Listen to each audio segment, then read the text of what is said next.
Hello అండి, అందరికీ నమస్తే. మీకు ఈ వీడియో నచ్చినట్లయితే లైక్ చేయండి, షేర్ చేయండి, అలాగే సబ్స్క్రైబ్ చేసుకోండి. బాగి మనోహర్ని పిలవడానికి లోపలికి వెళ్ళగానే ఇక ఆరు అయితే ఇవాళతో మనోహరి పీడ ఈ ఇంటి నుంచి వెళ్ళిపోతుంది. గుప్తా గారు, మనోహరి సమస్య ఇంత సులువుగా తీరిపోతుందని నేను అనుకోలేదు అని చెప్పేసి అంటుంది. తర్వాత ఏమో బాగి లోపలికి వెళ్ళి మనోహరి గారు అని పిలుస్తుంటే ఏంటి అని చెప్పి అనగానే మిమ్మల్ని ఆయన పిలుస్తున్నారు అని చెప్పేసి ఇక బాగి మనోహర్ని తీసుకొని వస్తుంది. అలా అమర్ దగ్గరికి రాగానే ఇక మనోహరి రణవీర్ని చూసి షాక్ అయిపోయి, రణవీర్ ఇంటికి వచ్చి అమర్ ముందు నిల్చున్నాడేంటి, మొత్తం తెలిసిపోయిందా, నా గతం మొత్తం చెప్పేశాడా, ఇన్నాళ్ళ కష్టం నా త్యాగం అంతా ఒక్క రోజులో నాశనం చేసేశాడు అని చెప్పేసి మనోహరి తన మనసులో అనుకుంటూ ఉంటుంది. తర్వాత ఏమో అమరు మనోహరి ముందుకు రా అని చెప్పేసి అనగానే ఇక మనోహరి అమర్ పక్కనే నిల్చుంది. ఇక బాగా అయితే అందరూ ఒకటే దగ్గరికి వచ్చారు. ఇప్పుడు తెలుస్తుంది అతను వెతుకుతున్న మనోహరి ఈ మనోహరి ఒకటే కాదా అని చెప్పేసి తన మనసులో అనుకుంటుంది.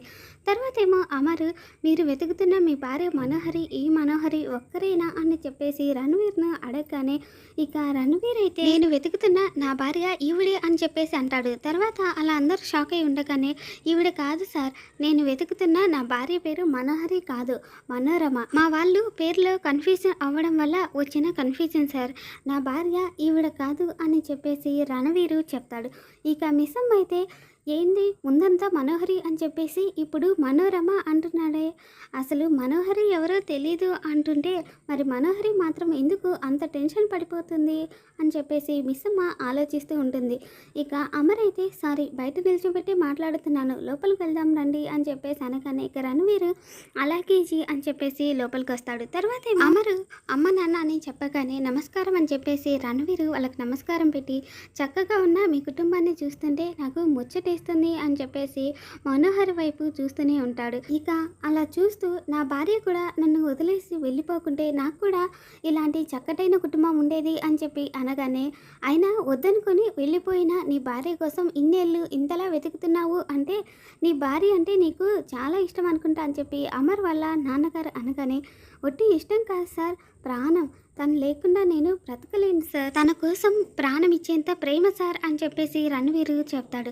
తర్వాత ఏమో అమర్ కూర్చోండి అని చెప్పేసి అంటాడు. ఇక ఆరు అయితే కంగారు పడిపోతూ రణవీరు చెప్పిన మాటల గురించి ఆలోచిస్తూ ఉంటుంది. ఇక అక్కడే ఉన్న గుప్తా గారితో, గుప్తా గారు నేను ఇంత ఆలోచిస్తూ ఉన్నాను, మీరు నాకేం జవాబు చెప్పరా అంటే ఏదో అడిగితే చెప్తాను అంటే అది కాదు గుప్తా గారు, రణవీర్ మనోహరిలో పెళ్లి ఫోటో నేను కల్లారా చూశాను, మనోహరి తన నోటితో తను నా భర్త అని చెప్పడం నా చెవులారా విన్నాను, అతని మనసులో మనోహర్ని వెతుక్కుంటూ పెళ్లి వరకు వచ్చాడు, మిస్సమ్మ ఊరి వరకు వచ్చారు, ఎప్పటి నుంచో మనోహర్ని వెతుకుతున్నాము అని చెప్పారు, ఎవరినైతే మనోహర్ని తీసుకెళ్ళిపోవడానికి ఒక్క ఛాన్స్ దొరికితే చాలు అని చెప్పేసి ఎదురు చూస్తూ ఉన్నాడు. అలాంటి అతను ఈరోజు తన భార్య ఎదురు పడితే మనోహరి నా భార్య కాదు అని ఎందుకు చెప్పాడు, అసలు మా ఆయనకు చెప్తే పరిష్కారం చూపిస్తాడు కదా అని చెప్పేసి ఆరు అనగానే ఏమో నీ పతిదేవుడు అతనికి పరిష్కారం చూపిస్తాడో లేదో అనుకున్నాడేమో అని చెప్పేసి అనగానే అతనికి కావాల్సింది మనోహరి కదా, మరి రణవీరు నాకు నా భార్య కావాలి అని చెప్పేసి అంటే మా ఆయన ఎందుకు పంపించాడు అని చెప్పేసి ఆరు అనగానే ఏమో ఆ బాలిక అతనితో వెళ్ళడం నాకు ఇష్టం లేదు అని చెప్పినచో నీ పతిదేవుడు అతనితో పంపించేనా, కొన్ని సమయాల్లో ముందడుగు వేయటం కంటే వెనకడుగు వేయటమే మంచిది, ఇప్పుడు ఆ అతగాడు ఆలోచనతో అడుగు వేస్తున్నాడు, ఆవేశంతో కాకుండా ప్రణాళికను మార్చినాడు, పద్ధతిని మార్చుకున్నాడు అని చెప్పేసి గుప్తా చెప్పగానే ఇక ఆరు అయితే మనోహరి రానని చెప్పింది కదా, మరి అతను ఎలా తీసుకుని వెళ్తాడు అని చెప్పి అనగానే అతగాడు ఇక్కడ నుంచి తీసుకుని వెళ్ళడు, ఈ బాలికే తనని తీసుకువెళ్ళమని వేడుకొనను, అతగాడు పెట్టే మానసిక చిత్రహింసల్ని తట్టుకోలేక ఈ బాలికే అతగాడిని ఇక్కడ నుంచి తీసుకువెళ్ళమని చెప్పి వేడుకుంటుంది అని చెప్పి గుప్తా అనగానే ఇక ఆరు అయితే కానీ మనోహరి అందరితో ఆడుకునే రకం కానీ అణిగిమణిగి ఉండే రకం కాదు కదా అని చెప్పి అనగానే ఆ మానవుడు ఆ బాలికతో ఆడుచున్న ఆట చాలా భయంకరమైనది,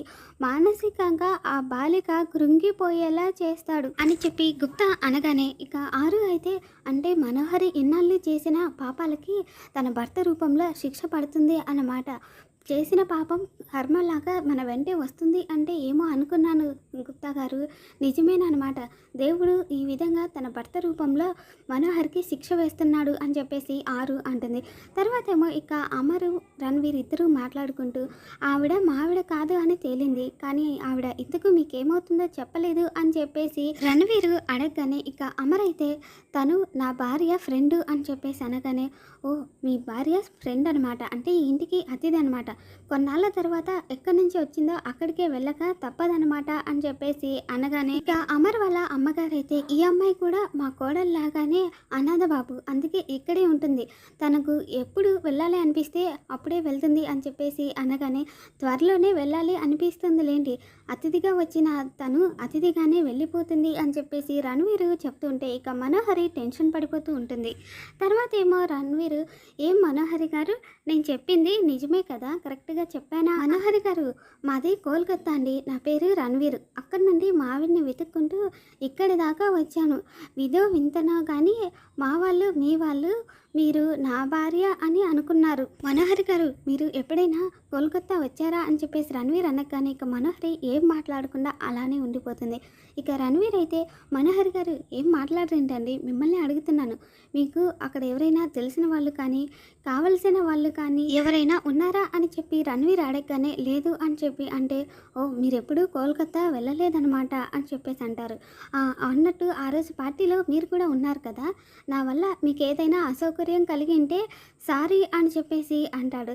అదేంటండి ఇందాకే అందరికీ కలిపి సారీ చెప్పారు కదా అని చెప్పేసి మిస్ అమ్మ అనగానే అందరికీ చెప్పినట్టుగానే మనోహరి గారికి కూడా చెప్తే ఎలాగా, ఆవిడ అసలే నా భార్య కదా అని చెప్పేసి అనగానే ఇక అమరు మిస్ అమ్మ ఇద్దరు మనోహరి వైపు షాక్ అయి చూస్తూ ఉంటారు. తర్వాత ఏమో అమరు మీ భార్య అని అనగానే ఇందాక మీరు అన్నారు కదా అని నేను ఇప్పుడు జోక్ చేశాను అని చెప్పేసి అంటాడు. తర్వాత ఏమో రణవీరు నేను ఒక్క మాట చెప్తే ఒక్క క్షణంలో నీ కథ ముగిసిపోతుంది మనోహరి, నువ్వు చేసిన పాపాలకి చావు నీకు శాపం కాదు వరము, అందుకే నువ్వు బతికుండగానే నీకు నరకం చూపిస్తాను అని చెప్పేసి రణవీరు అంటాడు. తర్వాత ఏమో మిస్ అమ్మ ఆయన మాటలకు మనోహరి భయానికి అస్సలు సంబంధం లేదు, అంటే మాకు కనిపించనిది ఏదో ఇక్కడ జరుగుతుంది అని చెప్పేసి అనుకుంటూ ఉంటుంది. తర్వాత ఏమో రణవీరు ఏంటి మనోహరి గారు ఇంతమంది మాట్లాడుతూ ఉంటే మీరు ఒక్క మాట కూడా మాట్లాడడం లేదు అని చెప్పేసి అనగానే ఇక అమర్ వాళ్ళ నాన్నగారు అయితే అమ్మాయి కొంచెం మిత భాషా పర్రాలే అని చెప్పి అనగానే నేను ఇక్కడికి వచ్చాను కదా సార్, నేను మాట్లాడిస్తాను అని చెప్పేసి అంటాడు. తర్వాత ఏమో నేను ఇక్కడికి రావడానికి 2 కారణాలు ఉన్నాయి సార్, ఒకటి నేను మీకు అందరికీ సారీ చెప్పడానికి వచ్చాను, రెండవది నేను మీ సాయం కోరి వచ్చాను అని చెప్పేసి రణవీర్ అడగగానే నా సాయం అని చెప్పేసి అమర్ అడుగుతాడు. అవును సార్ మీరు మాత్రమే చేయగలరు, మీ సాయమే నాకు కావాలి, మీరు నాకు తప్పకుండా సాయం చేయాలి అని చెప్పేసి రణవీర్ అడుగుతాడు. ఇక అమర్ అయితే చెప్పండి అనగానే నా భార్యను వెతకడానికి మీ సాయం నాకు కావాలి సార్, ఊరు కాని ఊరు ఎవరు నాకు తెలియదు, మీరు తలుచుకుంటే నా భార్యను నా కళ్ళ ముందు ఉంచగలరు, అది మీరు మాత్రమే చేయగలరు సార్ అని చెప్పేసి రణవీర్ ఇక అమర్ని అడుగుతాడు. తర్వాత ఏమో మీ మొదటి భార్య ఈ మధ్యనే యాక్సిడెంట్లో పోయారు అని చెప్పేసి విన్నాను, భార్యకు దూరమైన బాధ మీకు బాగా తెలుసు సార్, అందుకే నేను మిమ్మల్ని సాయం అడుగుతున్నాను అని చెప్పేసి రణవీర్ అడగగానే ఇక అమర్ అయితే సరే రణవీర్ మీ వైఫ్ని కనిపెట్టడానికి నేను నీకు హెల్ప్ చేస్తాను అని చెప్పేసి అమర్ ఇక రణవీర్కి మాట ఇస్తాడు. ఇక రణవీర్ అయితే మీరు మాట ఇస్తే నా భార్య నా దగ్గరకు వచ్చేసినట్టే సార్, మీరు చేస్తున్న సాయానికి నేను ఎప్పటికీ రుణపడి ఉంటాను అని అలా కృతజ్ఞతలు చెప్తూ ఇక రణవీర్ వెళ్ళొస్తాను సార్ అని చెప్పేసి వెళ్ళిపోబోతూ వెళ్ళొస్తాను మనోహరి గారు అని చెప్పేసి వెళ్తాడు. తర్వాత ఏమో పిల్లలందరూ అమ్మ వాళ్ళ పేరెంట్స్ గురించి డాడీ కానీ ఇంట్లో వాళ్ళు కానీ మనకేం చెప్పలేదేంటి అని చెప్పేసి అంజు పాప అనగానే అమ్మమ్మ తాతయ్యలను అడుగుదామా అని ఆకాష్ అంటే రే చెప్పడానికి వాళ్ళకి తెలిసి ఉండాలి కదా అని అమ్ము అంటుంది. ఇక ఆకాష్ అయితే వాళ్ళకు కూడా తెలియదు అంటావా అక్క అంటే అవును వాళ్ళకి తెలిసే ఛాన్సే ఉండదు, తెలిస్తే ఈ పాటికే ఎవరో ఒకరు మనకు చెప్పేవాళ్ళు కదా, ఇంట్లో పెద్ద డిస్కషనే పెట్టేవాళ్ళు అని చెప్పి అమ్ము పాప అంటుంది. తర్వాత ఏమో మిస్ అమ్మ డిస్కషన్ చేయకుంటే పర్లేదు, కనీసం డీటెయిల్స్ అయినా చెప్పాలి కదా, నిన్నటి నుంచి మనిషిలో లేడు, అసలు ఆరు అక్క కన్న వాళ్ళ గురించి కానీ మా అక్క గురించి కానీ ఏమైనా తెలిసిందా అని చెప్పేసి మిస్ అమ్మ అనుకుంటూ ఉంటుంది. తర్వాత ఏమో అమర్ వాళ్ళ అమ్మ నాన్న అదేం ప్రశ్న పిచ్చిదా తెలియకుంటే వచ్చి తెలియదు అని చెప్పేవాడు, కానీ అలా మౌనంగా ఉన్నాడు అంటే వాడి మౌనమే చెప్తుంది వాడికి ఏదో నిజం తెలిసింది అని చెప్పేసి అమర్ వాళ్ళ నాన్నగారు అనగానే మిస్సమ్మ కూడా ఏమీ చెప్పలేదు అని చెప్పింది.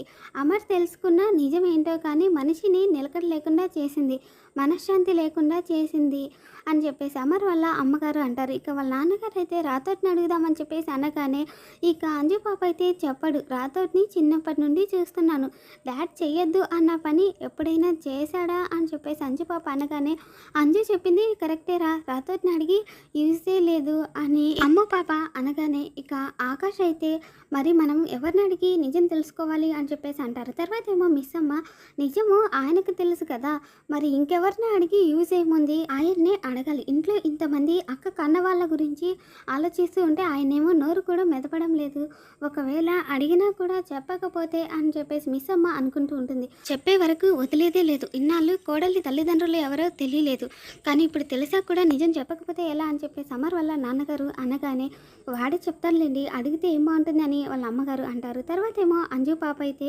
అనుకోవడానికి ఏముంది, అయినా మనం ఏమైనా స్కూల్లో ఎవరినైనా కొట్టామా తిట్టామా అని చెప్పేసి అంజు అనగానే ఇక అందరూ షాక్ అయి చూస్తుంటే అయ్యా దొరికిపోయానా, నేను చెప్పేది అమ్మ పేరెంట్స్ గురించి తెలుసుకోవడం వరకే కదా, అయినా డాడీ దగ్గరికి వెళ్ళి డైరెక్ట్గా అమ్మమ్మ తాతయ్య గురించి అడిగేద్దాం అని చెప్పేసి అంజు పాప అంటుంది. తర్వాత ఏమో మిస్ అమ్మ కట్టుకున్న భార్యనే కదా, అడిగితే తప్పేముంది, అయినా ప్రతి కష్టంలోనూ సంతోషంలోనూ బాధలోనూ ఇలా అన్నింటిలోనూ సగం పంచుకుంటాను అని ప్రమాణం చేశాను కదా, కాబట్టి అడగడంలో ప్రతి రైట్ నాకుంది అని చెప్పేసి మిస్ అమ్మ అనుకుంటుంది. తర్వాత ఇక అమర్ వాళ్ళ అమ్మ నాన్న అయితే హక్కుల గురించి అంతలా మాట్లాడుతున్నారు, కొంపదీసి ఇప్పుడే వెళ్ళి అడుగుతారా ఏంటి అని నిర్మల అడగగానే ఇప్పుడే ఈ క్షణమే వెళ్ళి అడుగుతాను పద అని చెప్పేసి అలా అందరూ కిందికి వచ్చేస్తారు. తర్వాత ఏమో మనోహరి గోరా దగ్గరికి వెళ్ళి పరిస్థితులకు అనుగుణంగా ప్రణాళికను మార్చాడు, అంటే అమరేంద్ర బలం తెలుసుకుని ఎదురెళ్ళలేను అని అర్థమయ్యి స్నేహం అంటూ ఇంట్లో చేరాడు అన్నమాట అని చెప్పి గోరా అనగానే ఇక మనోహరి అయితే ఆ భాగ్యని ఎలా ఇంట్లోంచి పంపించాలా అని చెప్పేసి ఆలోచించేలోపు భాగ్య అమర్లు దగ్గర అయిపోతున్నారు. అరుంధతి పీడ విరగడ చేద్దాం అనుకుంటే అది జరగలేదు. మధ్యలో నా ప్రాణానికి ఈ రణ్వీర్ గాడు ఒకటి కరెక్ట్ టైంకు ఊడిపడ్డాడు. ఇవాళ నాకు ఎదురుపడ్డ ఆ రణ్వీరు ఒకటి కాదు గోరా, ఆ రణ్వీరు మూర్ఖుడు, నేను కనపడగానే నన్ను చంపేస్తాడు అనుకుంటే నా కళ్ళల్లోకి చూస్తూ మరి నేను తన భార్యను కాదు అని చెప్పాడు అని చెప్పి మనోహరి అనగానే ఇక గోరా అయితే నువ్వు చెప్పింది వింటూ ఉంటే అతడు ఆవేశంతో కాకుండా ఆలోచనతో నీ మీద గెలవాలి అనుకుంటున్నాడు అని గోరా అంటాడు. తర్వాత మనోహరి వాడి ఆవేశం కంటే వాడి మంచితనం, వాడి మౌనం, వాడి చూపులోనే నాకు ఏదేదో తేడా కొడుతుంది గోరా, నాకు చాలా భయంగా ఉంది అని చెప్పేసి మనోహరి అంటూ ఉంటుంది. మరి రాబోతున్న ఎపిసోడ్లో ఏం జరుగుతుందో మళ్ళీ మన ఛానల్లో తెలుసుకుందాం. Thanks for watching.